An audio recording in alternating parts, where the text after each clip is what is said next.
Alam mamor. Tarin ga pa yak. Yung di biara chuma gok. Abi jawar. War camping. Ano ba yung torture? Jong ya jawa ju wong ga tok. Lar kuduan cheran medi chai. Jong ya jawa ju wong ga tiak. Lar kuduan cheran medi chai. Jong abuja kaya bil mangu jong chu. Agwa ga dadi.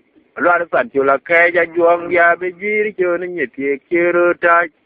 Dara yi mora waru lande tiang tok. Chukogli nga jong ko gen cheng bai.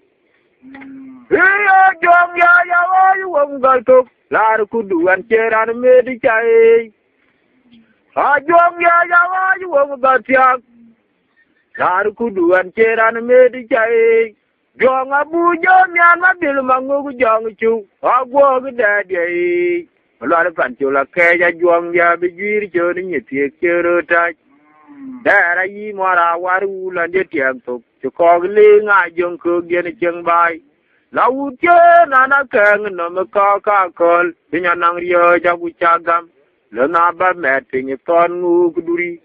Juang jere gloi da pingi kam dura chuk. Lau che nana keng no me ka kol. Pinya nang rio jagu chagam. Dara ba met pinyi ton ngu kuduri. Juang jere gloi da pingi kam dura chuk. Lau che nana keng no me ka kol. Pinya nang rio jagu chagam. Dara ba met pinyi ton ngu kuduri. Juang jere gloi da pingi kam dura chuk. Lau che nana keng no me ka kol. Pinya nang rio jagu chagam.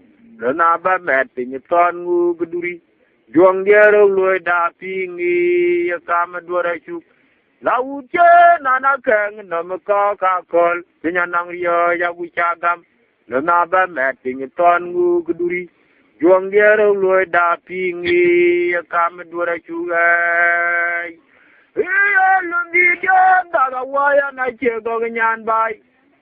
Nyan bai amanen ga ke te jemi. Ai lo tuong yi kwan da nang nom. Tul bene ga chang ra na juang apangir lo kamerok. O kyo ge mo ga kur ga chinye jal lundi dia.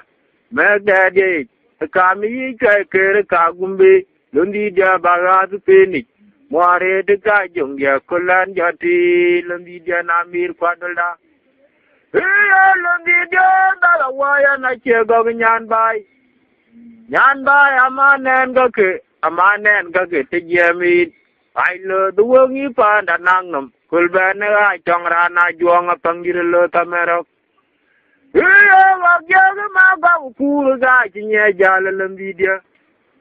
Ame ga de ka mi kai ker ka gumbe lundi dia baga bi penik muare de ka jong dia kulan jati lundi dia namir kwadolda o ke ma ga kur ga jinye jala lundi dia ame ga de ka mi kai ker ka gumbe lundi dia baga bi penik muare de ka jong dia kulan jati lundi dia namir kwadolda Orang jadi kerja,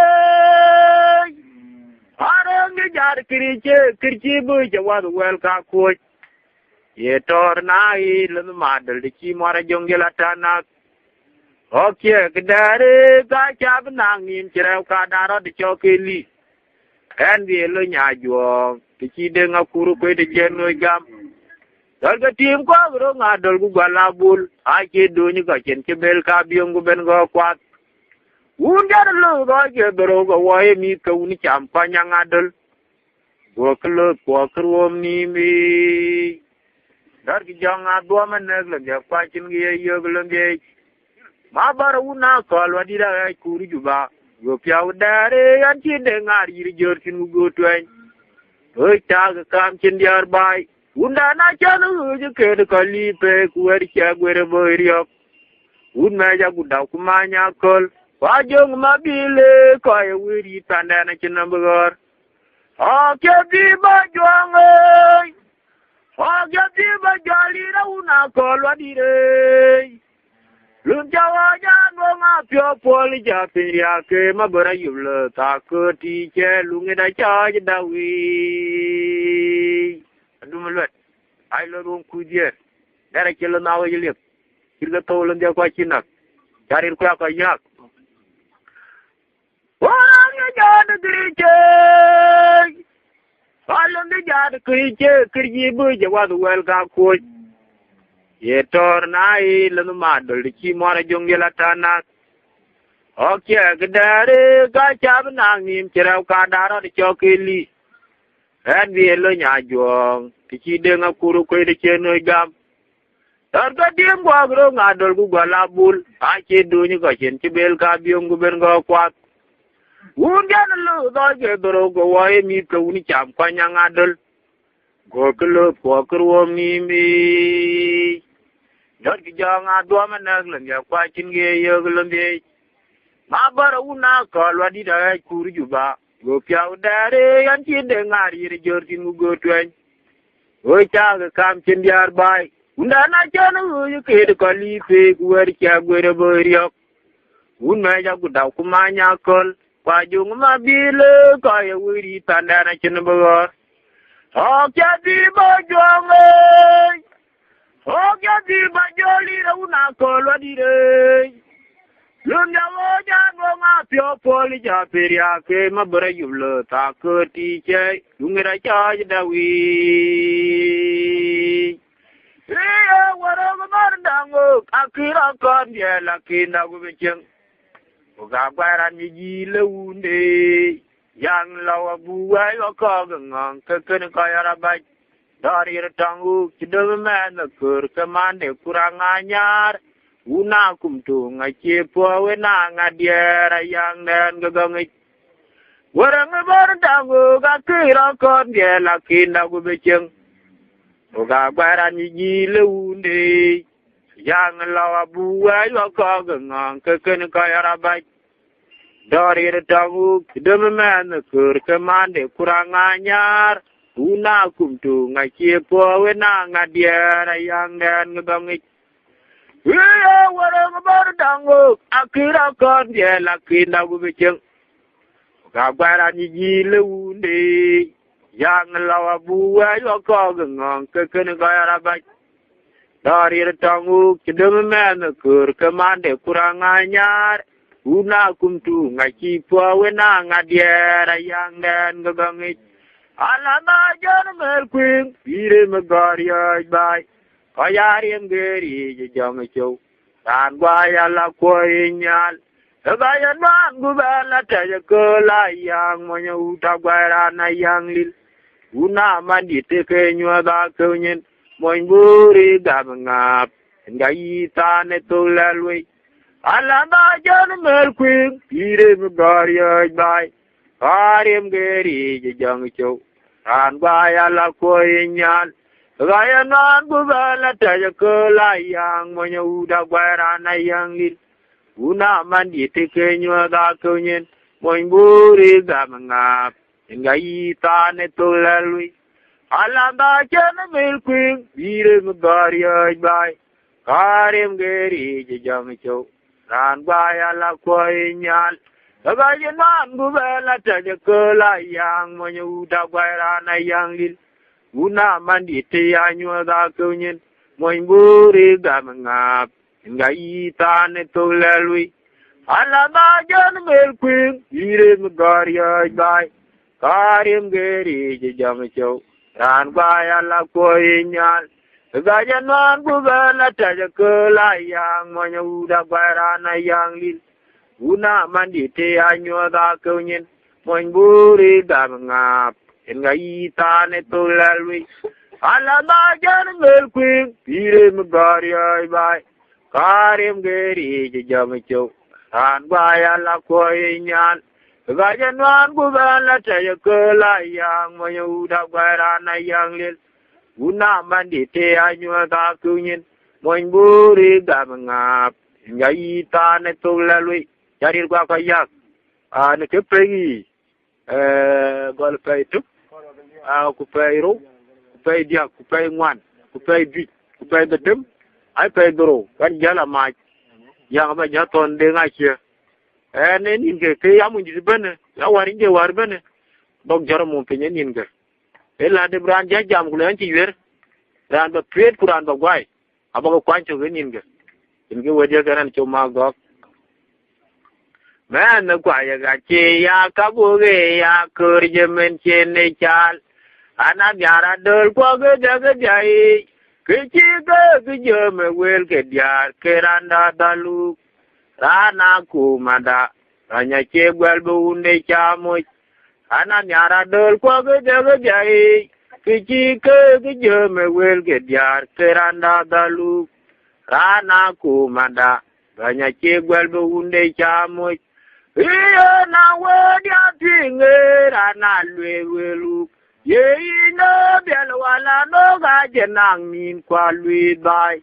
pandane ye nyar kera deyo achen gele wa lai ga ja de lai ror ku jang man de chal dis ga bong man de wi chel gede man kwa ga che ya ga bo ge ya kur je men chen ne chal iya na wedi atinge rana lwelu ye ino biel wala no ga jenang min kwa lwi bai pandane ye nyar kera deyo achen gele wa lai ga ja de lai rur ku jang man de chal dir ka bog man de wi chel kide man kwa ga che ya ka bog ya kur ye men che ne chal waya lai ga ja de lai rur ku jang man de chal dir ka bog man de wi chel kide man kwa ga che ya ka bog ya kur ye men che ne chal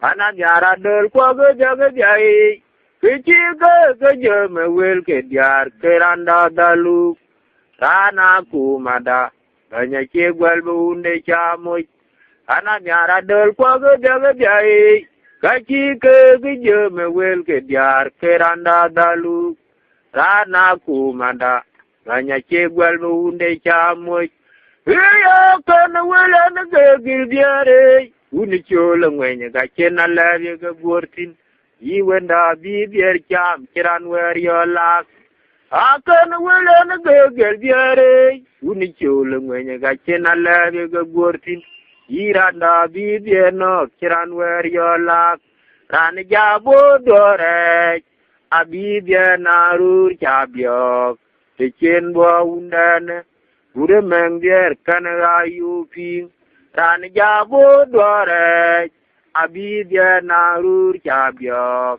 te chen bo undan ure meng bier kan ga yu ping ran ja bo dore abi bier narur chabyok te chen bo undan ure meng bier kan ga yu ping yar kulo na taj ay no duon kuy bier yar kelo na wajilip kirga tawulun de wakina iyo bayan de mad woti abu nyai bai wari rana dulwel ke la tem ko yi tito nga jagarun tu rilo na mabilwel abe che dware jon garang ke moan ma tyang runwer dola ma chidit ku ka tong ke ding an che lie ke kwe kurar gwanyang del chira na dola tewan e cher del te ke bor oga che ko ji jam wet ko wabu tu ma tyang ku mangara kwol o kayon go mad woti abu nyai bai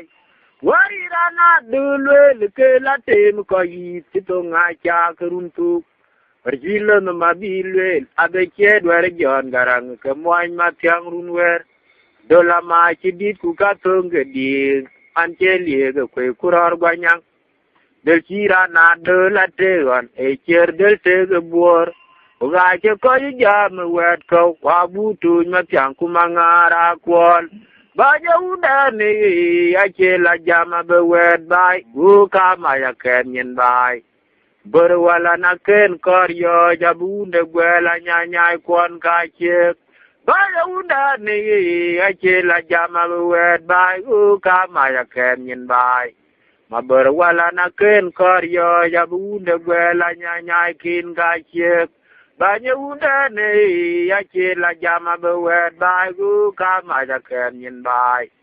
Bere wala na ken kor yo ya bunde gwela nya nya kon ga che. O ga yo ne ga ma de woti abu nya bai. Wari ra na du le ke la tem ko yi ti to nga cha run tu. War ki lo na ma bi le abe che dwar jon garang ke moan ma tyang run wer.